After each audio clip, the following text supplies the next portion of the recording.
Ndipe mari yangu. Ufunza ndakarara. Ufunza ndakarara. Ndipe mari yangu. Nene ndikupe. Ndipe mari yangu. Mira fish ngati mira. Ndipe mari yangu. Ai inakuperera. Imwe yacho imwe yacho iri kupi? Mufunza ndakarara. Uzakwana ngati.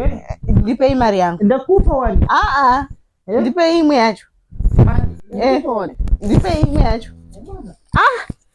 Ndataura wani kuti mari ndiye muriwo imwe yacho ndiye mwana kuti aende kucreche yetransport. Ndinongoti ngowani ngembwa. Aiwa. Iyi mari iyi ndataura.